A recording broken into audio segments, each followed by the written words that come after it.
मित्रों, आज देश के एक महान नेता के बारे में चर्चा करने की इच्छा थी। उनका नाम है श्रीमान अरविंद केजरीवाल। देश को बदलने का ख्वाब लेकर के आए थे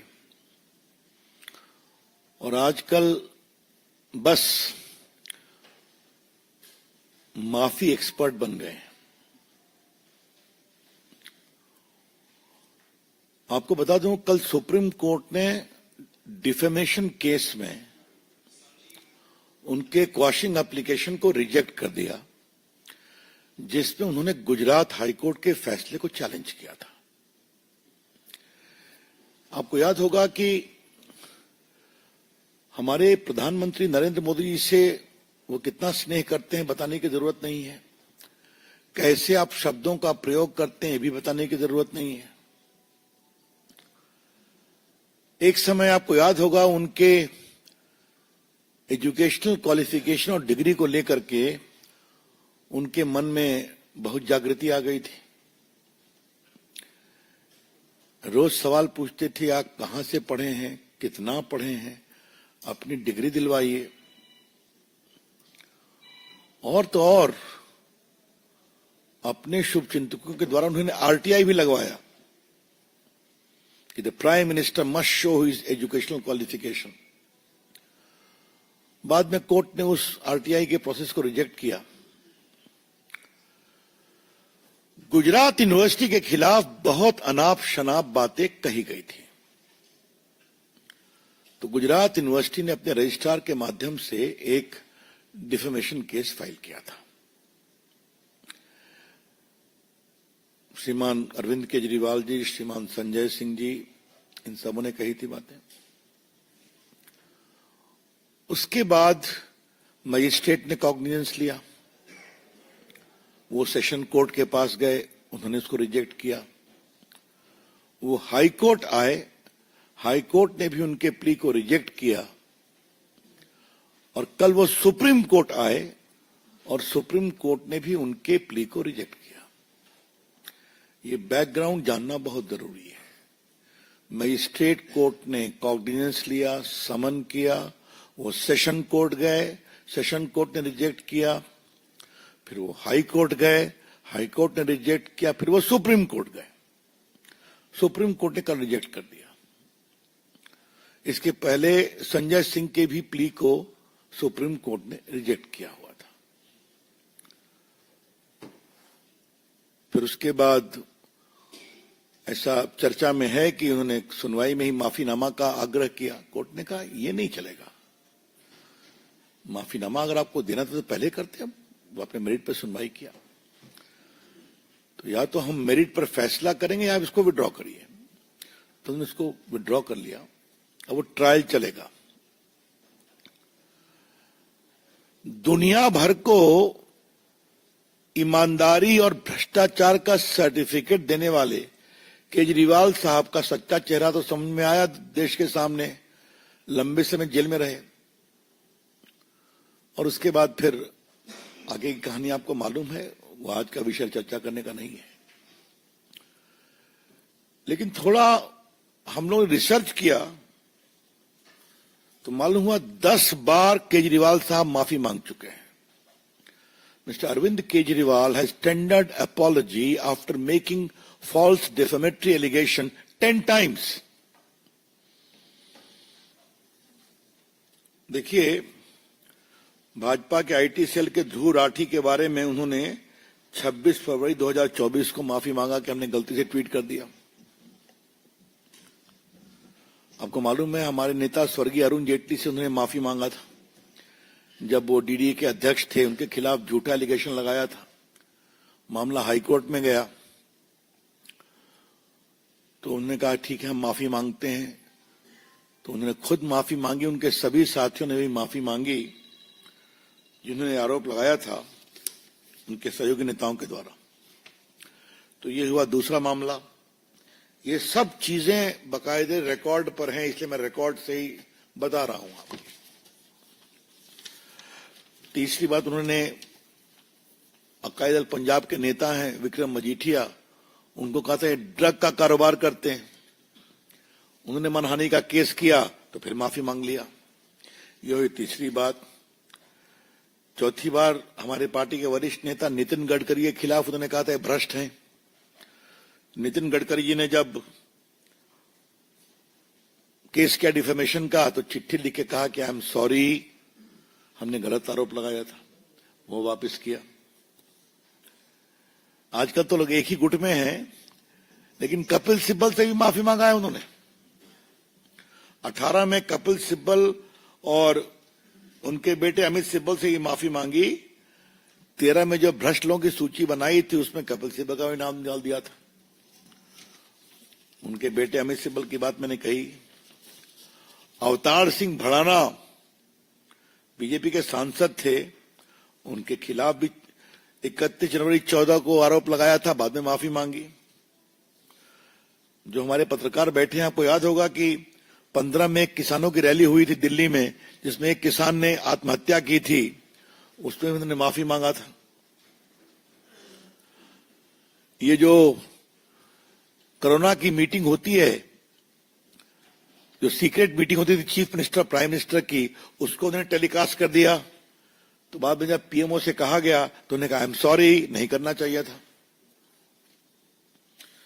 और फिर आम आदमी कार्यकर्ताओं के ऊपर जो पत्थरबाजी किया था उन लोगों ने, उसके लिए भी उन्होंने सॉरी बताया।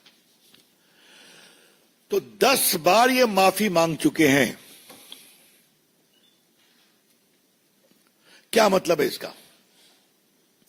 आप देश के प्रधानमंत्री के बारे में इस तरह की बातें कहिएगा?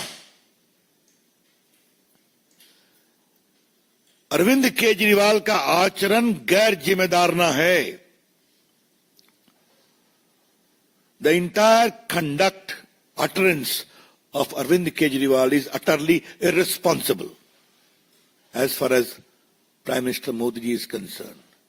आप उनको आलोचना करिए, आपका अधिकार है, आप उनसे लड़ चुके हैं, इलेक्शन काशी में हार भी चुके हैं, दिल्ली में हारे हैं आप लोकसभा के चुनाव में। आगे देखिए क्या होता है, जनता तैयार बैठी है बदलने के लिए। इस तरह की भाषा का और इस स्तर की भाषा का कि डिग्री दिखाओ अपना, और उसके माध्यम से यूनिवर्सिटी को भी मानहानि के शब्दों में कंडेम करना, ये बहुत दुर्भाग्यपूर्ण है। बीजेपी इसको बहुत ही कंडेम करती है। The BJP condemn this kind of utterances. वैसे अरविंद केजरीवाल के एक और सखा है इस मामले में, उनका नाम राहुल गांधी है। एक बार राहुल गांधी की भी गिनती करेंगे संजय, कितना डिफेमेशन केस हुआ है उनके खिलाफ। चल रहा है, कुछ भी बोल देते हैं, डिफेमेशन होता है। आपको याद होगा कि उनको सुप्रीम कोर्ट में माफी मांगा उन्होंने। देश की राजनीति में आलोचना का अधिकार है, देश की राजनीति में विरोध का अधिकार है, लेकिन देश की राजनीति में झूठे मर्यादा विहीन आरोप लगाने का अधिकार नहीं है।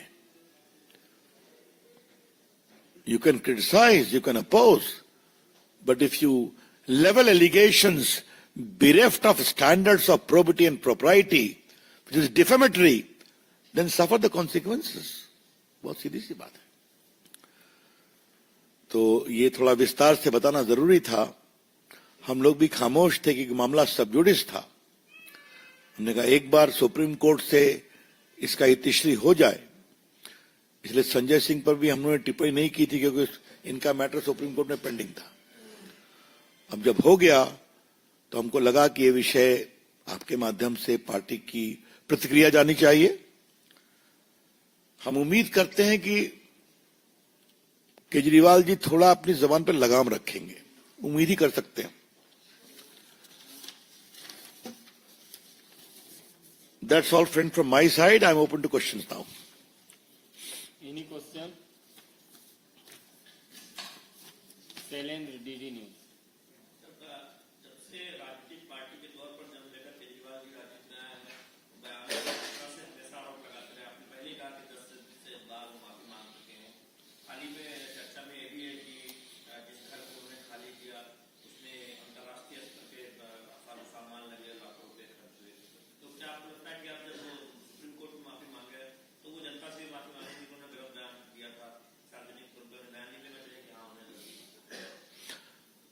केजरीवाल उन किन्हीं भी मानकों पे सही उतर रहे हैं जो उन्होंने अन्ना हजारे के आंदोलन में देश को बताया था। मैं फिर रिपीट कर रहा हूं, किसी भी मानक पर सही उतरे हैं वो, राजनीति में, शुचिता में, मर्यादा में, ईमानदारी में। तो ये कौन सी नई बात है? दिखावा था कि एक शीश महल में रहने की बात थी, सच्चाई सामने आ रही है, रोज देख रहे हैं लोग। तो ये इस तरह की जो अंग्रेजी का शब्द है ना, हिपोक्रेसी, दिखावा, ये उसी का परिणाम है। एक बात मैं और आज कहना चाहूंगा, मेरे मन में बहुत दिन से साथ थी कि अन्ना जी के साथ जितने लोग चले थे, केजरीवाल जी के सब साथ क्यों छोड़ गए, या केजरीवाल जी ने उनको छोड़ दिया, या केजरीवाल जी ने उनको छुड़वा दिया। योगेंद्र यादव, स्वर्गीय शांति भूषण, उनके पुत्र प्रशांत भूषण, साजिया इल्मी और अपनी किरण बेदी, आशुतोष, अनुपम खेर, तो लंबी लिस्ट है ना, जो उस पूरे आंदोलन में मंच पर थे और साथ में काम करते थे। तो बस एक केजरीवाल जी बचे, एक को अहम द्वितीय नास्ति, और जो मैं कहूंगा वही सही, तो नतीजा होने ही वाला है। और कोई प्रश्न? कमलेश से। इस पर और कोई सवाल? चलिए, आपका सवाल मैं समझ गया। अब कुछ लोग अपनी टिप्पणी दे रहे हैं, तो ठीक है, किस कारण से दे रहे हैं, क्यों देख रहे हैं? जनसंख्या नियंत्रण इस देश का एक कमिटमेंट है, आज से नहीं, 60 साल 70 साल से है। हाँ? तो इसका दृष्टिकोण सबों को रखना चाहिए, और मैं क्या कहूंगा। विकास चंद्रा। मेरा सवाल है कि प्रियंका गांधी की नॉमिनेशन में पूरी कांग्रेस पार्टी बायकॉट करेगी, जैसा कि संसद भवन में अब एक और चुनौती आपने दी है। चुनौतियों से न हम डरते हैं, न हमारे नेता डरते हैं, तो आप क्यों परेशान हैं? आने दीजिए। हम तो, हमारे लिए तो तुलना का अवसर मिलेगा कि भाई कैसे बोल रहे हैं, बहन कैसी बोल रही हैं। अगर वो जीत जाती हैं तब देखेंगे। आनंद पांडे, टीवी 9। सर, जो जनसंख्या सवाल तो उससे जुड़ा हुआ है कि स्टालिन ने कहा है कि 16 बच्चे पैदा करें और हमारी आबादी कम हो रही है। उन्होंने कहा कि इसका असर हमारी लोकसभा सीटों पर पड़ेगा। हमने नीतिगत बातें बता दी हैं, बस उसको उसी रूप में देखना चाहिए। Mohit Bhatt, Times Now. Sir, a major development came up today, yesterday, when the Foreign Secretary basically stated that India and China have decided to go back to 2020 agreement, and it's a major development. Now, but the Congress Party and OWC are politicizing it and asking for a proof, sir. How do you see the statement? Well, as far as the Indo-China negotiation is concerned, the details have been clarified by the Foreign Secretary and the Foreign Minister. We stand with that. We have no comment to offer. As far as Mr. Rahul Gandhi and Mr. Owaisi are concerned, how much they understand the nuances of foreign policy and diplomacy is a larger question of debate. जी, जहां तक चीन से रिश्तों का सवाल है, ये एक संवेदनशील विषय है जिसमें कूटनीतिक स्तर पर वार्ता हुई, और वार्ता के बाद जो भी निष्कर्ष निकला उसकी जानकारी विदेश सचिव ने दी और विदेश मंत्री ने दी। हमको इसके अलावा कुछ नहीं कहना है। जहां तक राहुल गांधी और ओवैसी साहब की टिप्पणियों का सवाल है, कूटनीतिक संवाद, इन सबों के संबंध में उनकी समझदारी कितनी है, इस पर चर्चा करने की आवश्यकता है। पीयूष। सर, एक सवाल ये है कि चीफ जस्टिस ऑफ इंडिया को लेकर जो समाजवादी पार्टी के नेता है, उन्होंने शब्दों का इस्तेमाल किया है। उनसे सवाल पूछा गया था कि उन्होंने जो सीजीआई है, उन्होंने अपनी कितने व्यक्ति राम मंदिर को लेकर उस पर उन्होंने शब्द इस्तेमाल किया, उसको भी आज मैंने अखबार में देखा है, राम गोपाल जी ने उसको वापस ले लिया है। तो जब वापस ले लिया है, मैंने खुद देखा है और सुना भी है, तो मुझे उस पर कोई टिप्पणी करना उचित नहीं है। मैं एक ही बात कहूंगा, न्यायपालिका, सभी न्यायाधीश और मुख्य न्यायाधीश, इन सबों का सम्मान हमें करना चाहिए। एक स्वतंत्र न्यायपालिका देश के लोकतंत्र के लिए आवश्यक है और ये संवैधानिक परंपरा भी है। और जहां तक निर्णय का सवाल है, मेरा सौभाग्य था कि मैं राम जन्मभूमि केस में इलाहाबाद हाईकोर्ट में वकील था, मैंने उस केस को फॉलो किया है।